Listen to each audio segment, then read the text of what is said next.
Wikileaks founder Julian Assange arrested in London on charges of conspiracy to hack U.S. government computers, which contain classified information. Joining me now to talk about this and more, Democratic presidential candidate Congresswoman Tulsi Gabbard of Hawaii. Congresswoman, aloha. Thanks for joining us. Aloha, Jake. Good to see you. So you served 2 tours of duty in the Middle East. You're currently a major in the Army National Guard. Assange, along with Chelsea Manning, spread classified information that prosecutors at Manning's trial claimed could have brought harm to U.S. service members in Iraq and Afghanistan.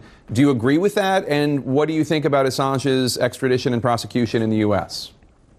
Look, over time, there hasn't been any proof that that has been brought to bore. And what we have seen is that so much of the information that's been released has informed the American people about actions that were taking place that they should be aware of. It provided transparency around issues both related to civil liberties as well as actions that our military was taking in the Middle East that they should not have been. So really, I think what's happening here is some form of retaliation coming from the government saying, hey, this is what happens when you release information that we don't want you to release. And I think that's why this is such a dangerous and slippery slope, not only for journalists, not only for those in the media, but also for every American, that our government can and has the power to kind of lay down the hammer to say, be careful, be quiet, and fall in line. Otherwise, we have the means to be able to come after you. So you don't think that he should have been extradited, and you don't support his prosecution in the U.S.? I think the charges about hacking, look, those can and should be worked out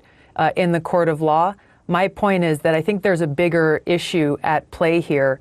There's a reason why the Obama administration chose not to extradite and prosecute Assange, because they understood the danger.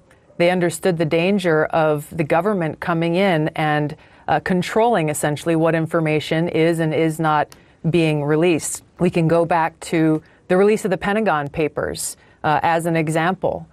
We can look to how the American people have benefited from some of this information being released. So I think we've got to look at it within this larger context here and make sure that we understand what's at stake and actually the danger of what happens when we have people in government, whether it's this administration or a future administration, basically saying, hey, look, we can call Wikileaks a foreign intelligence agency. We can designate an individual as a foreign asset or this or that, simply because they don't like the information that's being published or they don't like the things that you're saying.